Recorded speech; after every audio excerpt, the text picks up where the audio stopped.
This video is sponsored by Skillshare.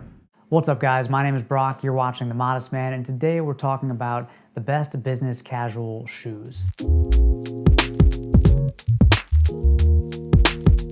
What kind of shoes should you wear to a business casual office? That's exactly what this video is about. So the business casual dress code has been the most popular dress code, especially for professional environments, for a long time now. And even though offices are getting a little more casual, business casual as a dress code isn't going anywhere.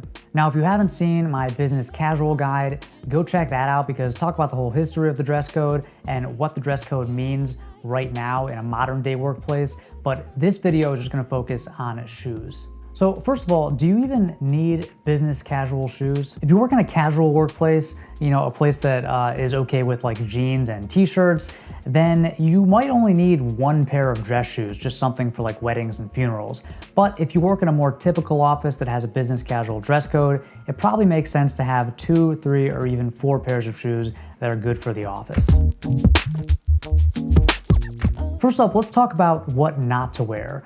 Great style is like a great referee. It might go unnoticed, but it doesn't make mistakes. So if you want to avoid looking out of place in a business casual office, avoid these shoes. Athletic shoes like running shoes, sandals or flip-flops, espadrilles, work boots, boat shoes, patent leather shoes, and velvet slippers. I hope that one's obvious. Now note that some work boots are dressy enough to wear with business casual. For example, the Allen Edmonds Higgins Mill boot is pretty dressy versus something like a Doc Marten is not appropriate for the office.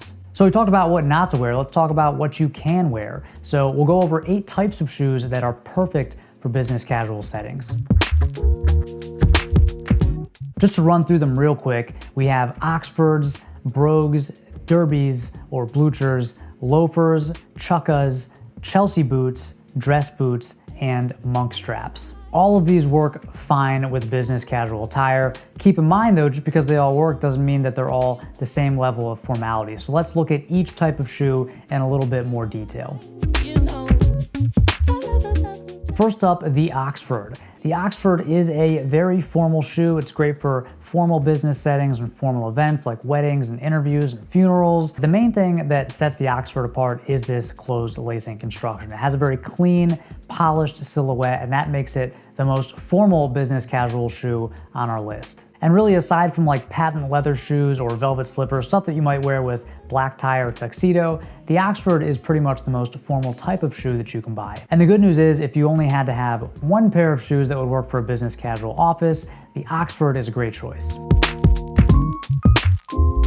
Number 2 is Brogues and Wingtip. So these are still dressy, but they're less formal than a plain toe Oxford, and due to the decoration, and that is the defining characteristic of a brogue or a wingtip. It's this perforation and this decoration either on the toe or along the entire shoe.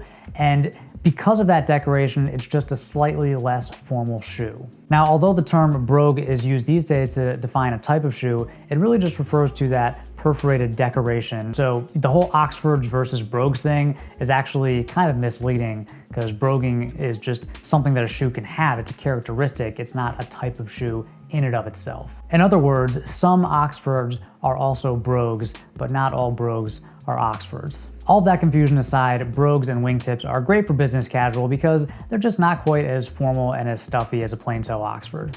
Wingtips actually have an extra piece of leather on the toe that forms a W shape over the upper, and these are considered much more casual than just like a cap toe Oxford or an Oxford with some broguing on the toe. Third type of shoe we have is a derby, also called a blucher. And the defining characteristics of this is an open lacing construction, so that's what makes it different from the Oxford. It ranges from formal to a little more casual depending on the other characteristics of the shoe, but in general, derbies are less formal than Oxfords. So derbies feature eyelets that are sewn on top of the vamp, unlike Oxfords, and this leads to a less streamlined, more casual profile. Derby shoes and bluchers are also said to be more comfortable for people with high insteps. So if you always find Oxfords to be a little constricting or a little uncomfortable, you should try a derby. The fourth type of business casual shoe is the loafer. Just like derbies, loafers range from pretty formal to pretty casual, but in general, most loafers are great for business casual, especially the classic penny loafer. Of course, a loafer is a slip-on shoe. It doesn't have any laces, so it's very convenient. Most guys find loafers to be pretty comfortable as well. You can wear loafers with jeans or chinos or slacks. Some loafers even look good with suits. So there's a wide range of loafers, wide range of formality, but your classic brown leather penny loafer is perfect for most business casual outfits. Business casual shoe number 5 is the monk strap. A monk strap is dressy, but it can be worn with smart casual outfits. It's less formal than the Oxford because of the buckles, and you can definitely wear it with jeans. Defining characteristics are a single or double buckle strap and no laces. Now, monk straps have exploded in popularity over the past few years. I don't think they're going anywhere anytime soon. It's just a cool looking shoe. And a lot of guys assume that monk straps are very formal, but they're actually a little less formal than something like a plain toe Oxford. This makes them extremely versatile, kind of like derbies, very perfect for business casual settings, and you can definitely wear them with jeans too. I would just make sure that they're not like distressed baggy jeans, make sure they're slim fit, dark wash jeans. Monk straps are definitely for guys who want to stand out from the crowd a little bit. It's not a blend-in type of shoe. It's not as popular as other types of shoes, so most guys don't own a pair of monk straps. So if you are the type of guy that wants to stand out from the crowd and sort of make a splash at work, then definitely the monk strap is for you. I have one pair of brown double monks, and I get a lot of wear out of them. All right, shoe number 6 is the dress boot. Dress boots are pretty formal because they're basically just like a dress shoe, just with a higher ankle. So, if your pants cover the ankle, if you don't have like super cropped pants, most people aren't even gonna know that you're wearing a boot and not a shoe. Defining characteristics, dress boots can have an Oxford or derby construction and just above ankle height. Now, of course, these can be worn all year round, but they're a great choice in the fall and winter when you just want a little bit of extra warmth and coverage and protection from the elements. Now, if you are gonna wear dress boots in a more formal setting, like if you have a big meeting or you're wearing a suit, make sure they're actually dressy. So, go with something with a polished finish as opposed to a matte finish and probably an Oxford construction. Also, make sure they have a proper leather sole and not like a thick rubber sole. Shoe number 7 is the Chelsea boot. And again, this is a type of shoe that ranges in formality. You can have very casual Chelsea boots and very formal, dressy Chelsea boots that can be worn with suits. Chelsea boots have an above the ankle height, elastic side panels, and no laces. They typically have a pull tab at the back, and so they're very easy to get on and off. Of course, it's a slip-on shoe. It doesn't have any laces. If you're looking for a more formal Chelsea boot, look for something with a sleek, kind of polished silhouette and a glossy finish. Look for something from like Beckett Simonin or Paul Evans, Allen Edmonds, Ace Marks, something that has more of that Italian silhouette, and maybe even something with a Blake stitch construction versus Goodyear welt. And number 8, our last boot on the list is the Chukka Boot. So a Chukka Boot is really just an ankle-high boot. It usually has 2 to 5 pairs of eyelets, open lacing. It's usually made from leather or suede. You have like on one end of the spectrum, your very casual Chukka boots, like your desert boots, your Clark's desert boots, your J. Crew McAllister with kind of like an unstructured upper. And then on the other end of the spectrum, you have like Paul Evans or these more Italian silhouette, high polish, hand painted, hand finished, really dressy Chukka boots. So it just kind of depends what you're going after. I like somewhere in between. I think you can't go wrong with just a brown leather Chukka boot. I think it's a very versatile boot. You can wear it with jeans, chinos, even trousers. And if you don't have a Chukka boot in your collection, I recommend giving it a shot.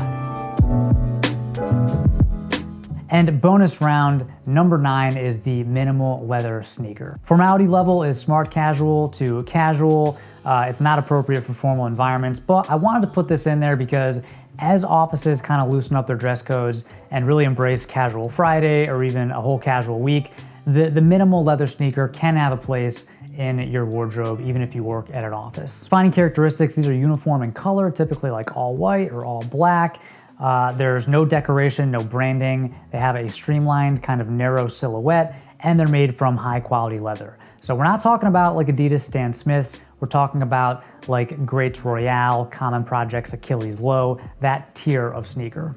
Granted, if it's your first day at work, don't wear sneakers. You know, wear a proper dress shoe, and then make sure it's okay to wear sneakers with your manager. Maybe it's only okay for casual Fridays. Maybe it's okay, you know, for the whole week. But my advice is if you are gonna wear a minimal leather sneaker with a business casual outfit, make sure the rest of the outfit is kind of polished up and refined. So if you're wearing jeans or chinos, make sure they're nice and fitted and there's no distressing and they're in good shape. You can even wear a jacket or a blazer with sneakers, but the full suit look is not that easy to pull off. So unless you really like it and are very confident with your style, you know, just tread carefully.